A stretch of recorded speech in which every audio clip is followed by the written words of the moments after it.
I think you've done more than enough for us to bring this issue to a light. Um, the next question is, did your editors ever tell you after they accepted this story to not involve yourself in future stories? Well, they told me right on the spot that when I told them that I'd brought him to the mental health clinic in Connecticut, they said, okay, from this point on, do not advise him or tell him what to do. So I didn't. But, he was seriously suicidal when I came upon him. Because, like I said, there was this whirlwind at the beginning of it. I went to Hillbilly Days, the Bluegrass Festival. He invited me like less than a month later to come back to go to his wedding. After the wedding, he went to Washington, D.C., didn't get a great reception. They went home from D.C., I went home from D.C., and then maybe 3-4 days later, Jessica's calling me saying he's disappeared. So when I found him finally, and there's a part of the story that is included in the written story. I didn't get any photos of it, so I didn't include it in this video presentation, but I went back to Kentucky and I was driving around with his wife looking for him where he could possibly be. And again, this is in the written story, so it's not like a big secret or anything, but we were driving down the highway. She saw him going the other way. She pulled a U-turn. He stopped at a gas station. There's another woman in the truck. And this is like maybe 10 days after they got married, right? So there was a big old blowout at the gas station. And I wanted so badly to take photographs because it was really kind of a weird, powerful, like spontaneous scene. But I sensed that if it was very early on, it was like maybe within the first month of the 2 years that I would spend following him. And I just sensed at that point that if I took photos of him and Jessica having this big blowout at a gas station, that they would probably tell me, we don't want to do this anymore. And then at that point, we wouldn't have this, right? So these are the judgments that I have to make along the way. And the judgment I made along the way to help him out was because, like I said, when I came upon him, I thought that he was really suicidal. And there are some photojournalists out there that will hang with that and allow a person to commit suicide. But it's just not me. Okay, and in this case, definitely not me because I'd been through the whole thing. Not the whole thing, but I'd spent some time with him in the combat zone. And I knew how difficult that was. And so I just didn't really want to see the kid blow his brains out. Okay, that's the bottom line. Sorry. I let the newspaper industry down, but who cares, right?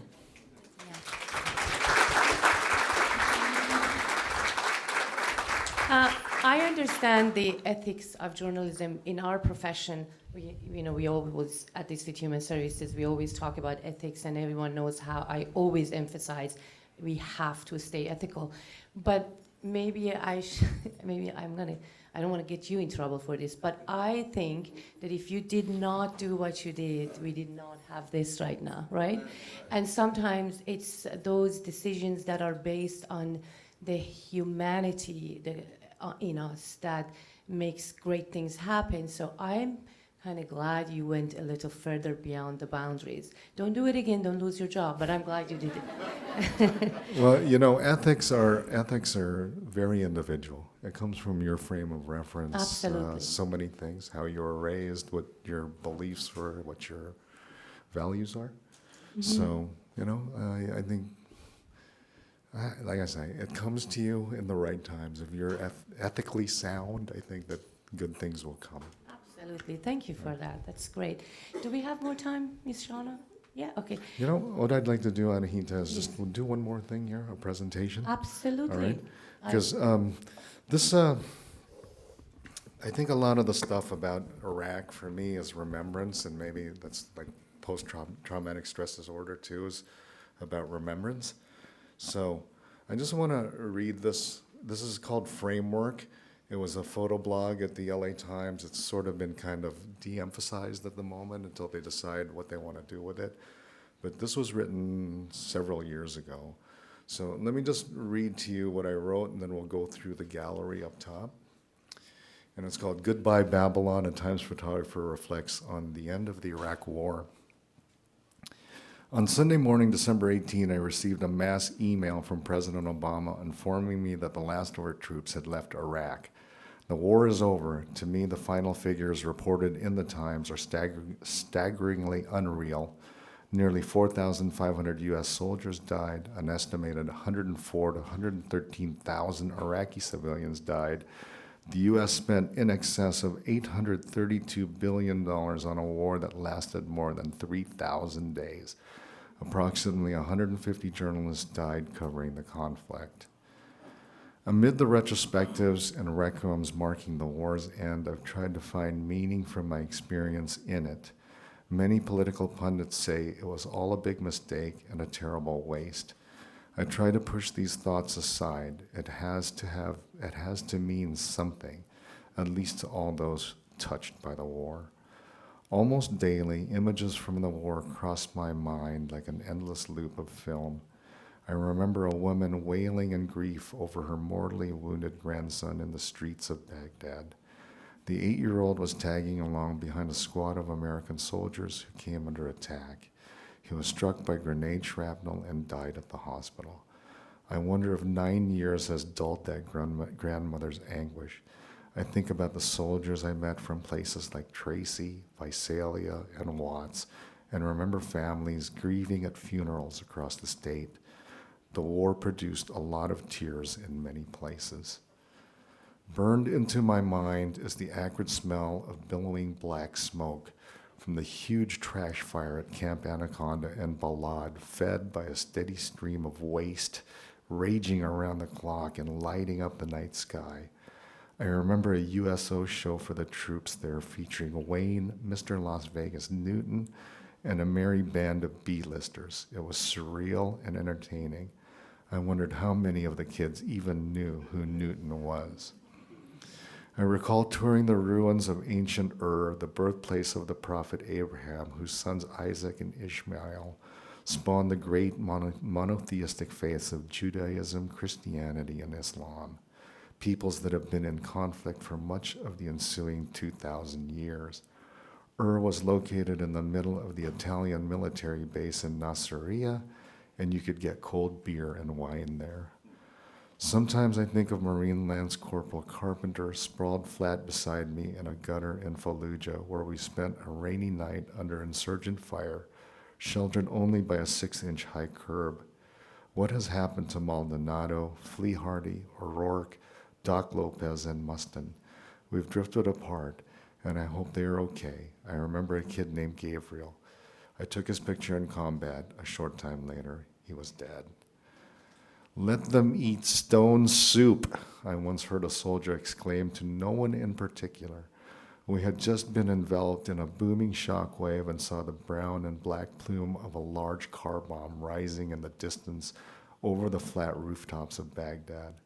It was as if I saw the spirits of the dead swirling in the angry, bubbling cloud. We later learned that more than 30 children perished in the blast. They too were trailing American soldiers, hoping to get handouts of candy from a passing convoy when the car packed with explosives detonated. A lasting impression is how young the warriors were on both sides.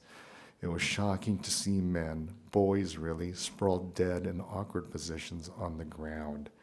I remember the scorch of sun-baked armor plating on bare skin and the smell of decomposing flesh. I photographed ashen tendrils of white phosphorus artillery rounds raining down from the daytime sky. The Pentagon and other U.S. officials first denied, then later admitted that troops had used it against insurgents, but not on civilians, which is forbidden by the Geneva Convention. I drank water made hot by triple-digit temperatures and swatted away swarms of flies that bred in the corpses littering the streets of Fallujah. I think of a girl in Mosul standing at the gate of her home, holding a pet bird and watching American troops clear the streets of Iraqi protesters near the site where Saddam Hussein's sociopath sons Uday and Qusay were cornered and killed. It was very early in the long and arduous war. Maybe she's all grown up. Same with the group of boys I photographed swimming in an irrigation canal in southern Iraq. By now, they should be young men, if they are alive, I should say.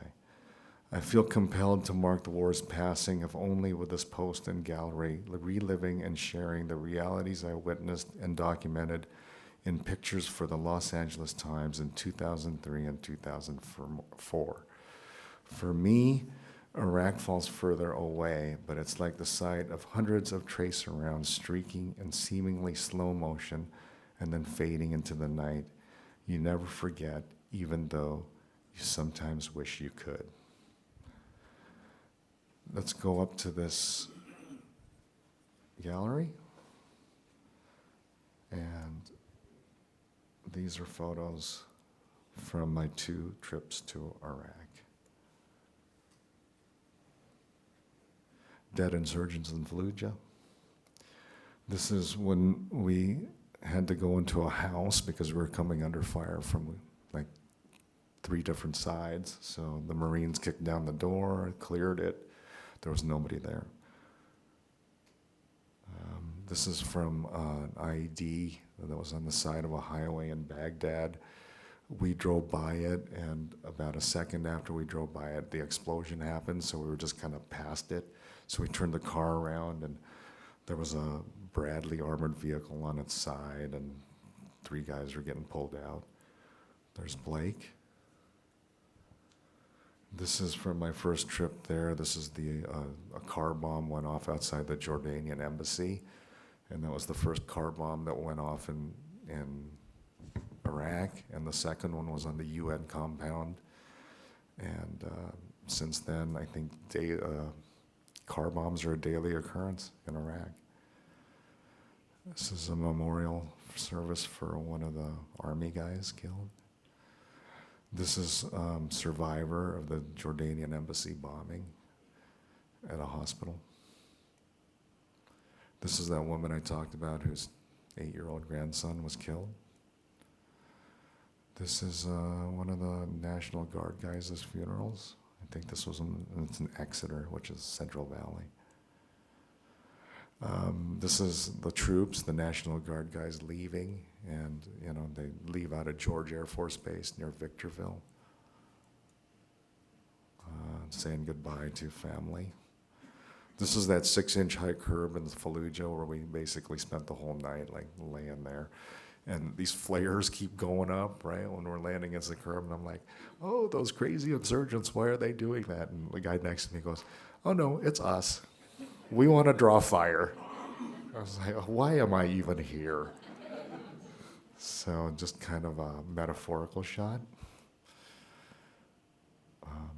That's Carpenter. This is night training. We trained with them. There's a lot of biblical writings everywhere on rooms and tanks and wherever enclosed space is. This is Baghdad. These are Bedouin children wandering the desert. This is that irrigation canal that I talked about. This is from the Green Zone in Baghdad. This is in Fallujah. We ended up spending nights in mosques or people's houses. And I remember when I got back from Iraq, from Fallujah, I was going through the internet just looking for stuff, and this photo came up, and it made a lot of Muslim people quite angry. And it's because this is inside a mosque, and we're wearing our boots, and we've kind of destroyed the mosque, and there's guns everywhere. This would be the equivalent of like other people coming to your church and doing the same thing. If you're a religious person, I imagine this would piss you off.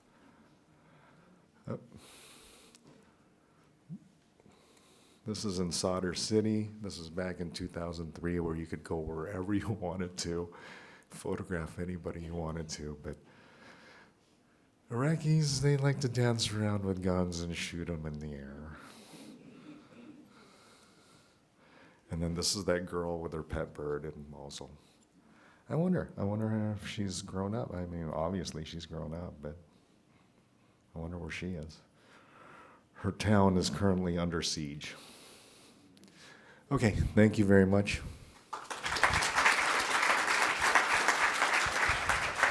Thank you so much, Luis. I personally am so impressed with everything that you've done, the report, the documentary. I cannot thank you enough for being an instrument so we could educate ourselves and our students for PTSD. I admire you, and I think what you did is honorable. I just wanted to read something before I give the mic to Ms. Shauna, especially with everything that's going on in our world, in our country. And this is from Mahatma Gandhi. When I despair, I remember that all through history, the ways of truth and love have always won. There have been tyrants and murderers, and for a time, they can seem invincible. But in the end, they always fall. Think of it, always. Thank you so much. Yeah. Are we gonna have the drawing? Okay, we're gonna have a drawing now, I guess. I'll let you introduce it. Well, I'd like for you to choose the ticket, if you would. Okay. First, I would like to thank Vivian Malaulu for being here today. She neglected to mention she's one of our Board of Trustees members. So thank you. And I want to thank the entire Board of Trustees for supporting these equity speaker series.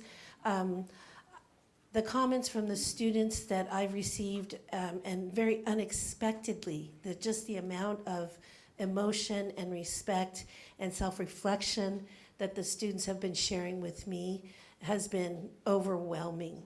So we didn't expect such a great reaction from you. So I want to thank the Board of Trustees for all their support and their help in this. Thanks.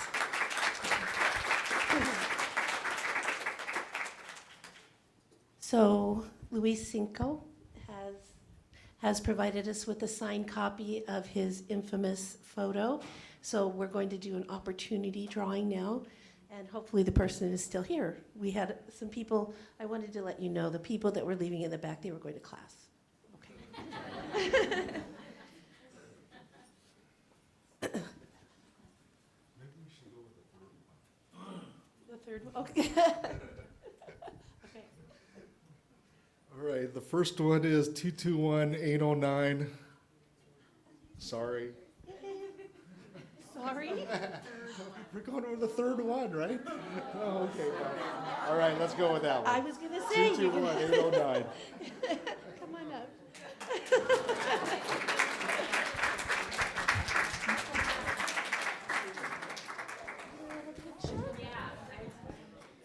And then if there's been a request that if there are any photojournalism students that are here, or journalism students overall,